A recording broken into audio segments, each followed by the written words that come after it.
morning, everybody. It's a real privilege to welcome Dame Prue Leith to Bruern Abbey today. And to give you a brief introduction, Dame Prue was born in Cape Town in South Africa. And after studying in Johannesburg and Paris, she moved to London in the 1960s to attend the Cordon Bleu cookery school. From there, she built an extraordinary career, from first running her own catering business, opening the famous Leiths restaurant in Notting Hill, which went on to earn a Michelin star.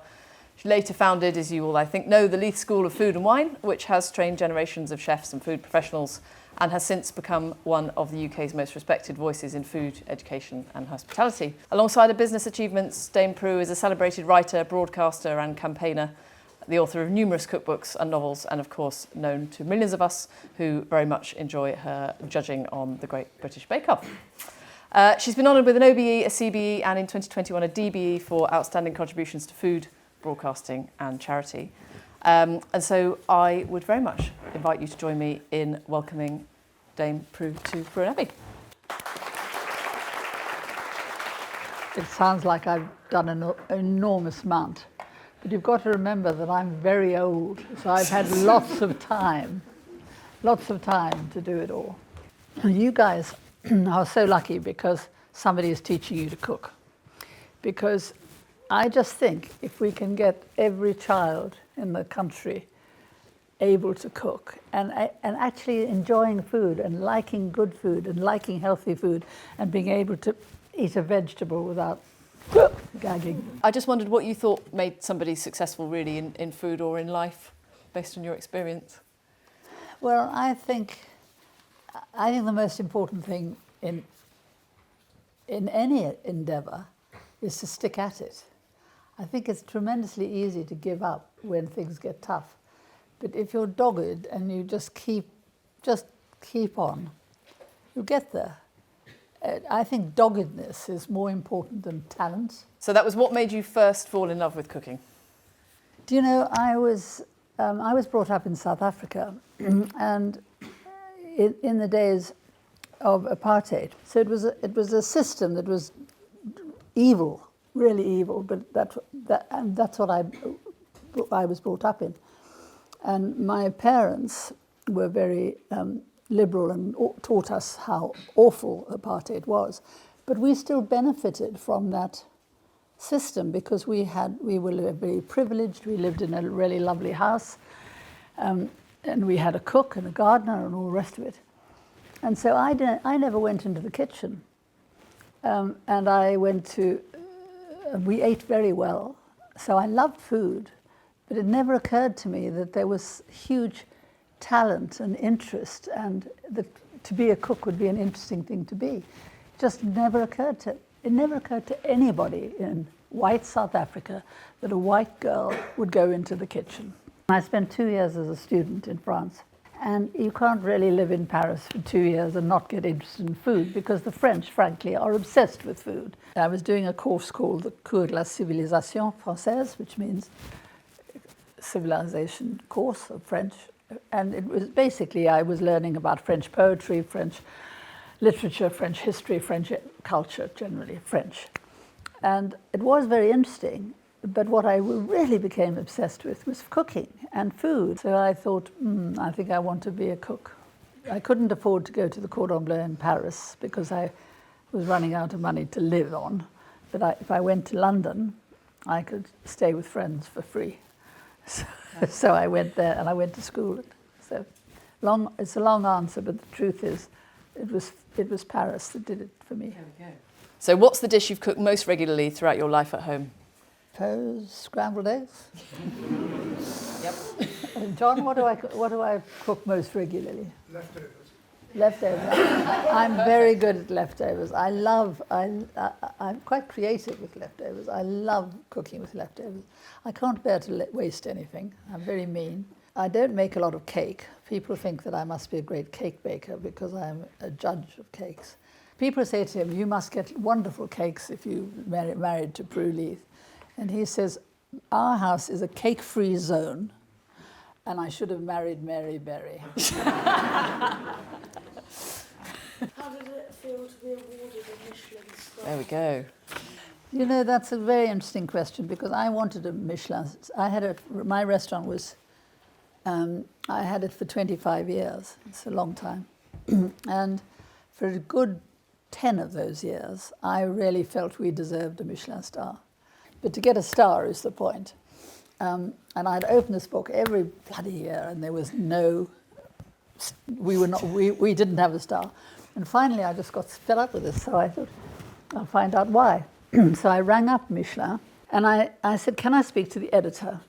Because I want to know why I haven't got a Michelin star. And to my astonishment, they put me through to the editor. And I said, why haven't we got a star? And he said, you know, when we are thinking about giving somebody a star, we go and inspect them 3 times in the year. And he said, you're not consistent. And so he said, would you like me to come with my inspector, who was the chap who's always inspected you, and we'll tell you. And so they came, the 2 of them, and I got my head chef and my restaurant manager and me, and we all sat around a table. And it was fantastic because he took this great big book. I mean, today it would be on a computer, wouldn't it? But in those days it was a book. And he said, just let's take your bread. He said, in August last year, you had 7 types of bread, and they were all freshly baked, and they were all came to the table warm, and they were perfect, and we were so impressed. And then in November, we came again, and there were only 2 kinds of bread. There was focaccia and baguette, and they were both very good. But I was disappointed because last time I'd come, there would have been 7 types of bread, a bread basket of lovely bread. So and then in January, we came again, and you had 1 kind of bread, which was not a very good baguette, and it was one of those ones that you buy, which are part baked, and it was bought in, it was part baked, and it wasn't very well baked either. But everything else was perfect, and you know, it was the bread that was the problem. And I thought, and as he was talking, I thought, oh my God, that's when, you know, we used to be so proud of our bread because we had a fantastic baker. And that's when the baker left. And I thought, the chef can make good focaccia. He can make the bread. And then that's when the chef went on strike and said, I'm not making the bread anymore. And we ended up, only for a week or 2, but buying the bread. So it's about consistency. It is about consistency. Yeah. They are really, really knowledgeable, Michelin. So we did everything he said, and the next year we got a Michelin star. What's your favourite international cuisine? You know, it varies. It varies so much. I mean, if you'd asked me this 10 years ago, I'd have said Italy, and I still love Italian cooking. I think now I'm more interested in Syrian and Turkish. I love those slightly spicy. You know, honestly, I'm so greedy. I love everybody's cuisine, and I'll have a crack at trying to do all of it. What led you to open the cookery school? I'll tell you exactly what did. At the time, I had a catering company, and I employed a lot of people in it, and a restaurant. I was desperate to get good students to work for, or good qualified cooks. And I found that basically there were 2 kinds of cooks that were available. Either, and this is going to sound rather prejudiced, but they were either very posh girls who had gone to the Cordon Bleu school or something, and they really loved cooking and they loved good food. They weren't great on knife skills or the work ethic. They were great from attitude to food. They really cared about good food. Or we got working class lads who had been to catering, state catering colleges. And in those days, the catering colleges were dreadful. So the boys had good skills, but did not care about food. In those days, catering colleges didn't teach you about provenance, never taught you about where food came from. They didn't teach you anything about sustainability. They taught you nothing about the history of food and the excitement of food. What I wanted was a mix of these 2. So I thought, if I open a school, we'll teach them both knife skills and technique, and a love of food, and the history of food, and so on. And then they'll have it all. And then we'll have it, and then I'll be able to hire them all. And it sort of worked, except that our school was so successful, and the students were so good that all my rivals, all my fellow restaurateurs would be like bees around a honeypot. Yeah. And they would snap up these students, and I would not always get first pick. I thought I'd get first pick. Well, we've run out of time for further questions, and I really, really appreciate your advice, particularly regards doggedness. I wondered if we might conclude by you giving a couple of pearls of wisdom to perhaps to boys who want to go into the world of food, want to be chefs, are aspiring in that direction. Well, you know, there are so many things, so many careers you could have in food if you're really interested in food. But you have to think about what kind of life you want, because you have to be really obsessed with cooking if you want to be a restaurant chef. Because, you know what, it's a lousy job.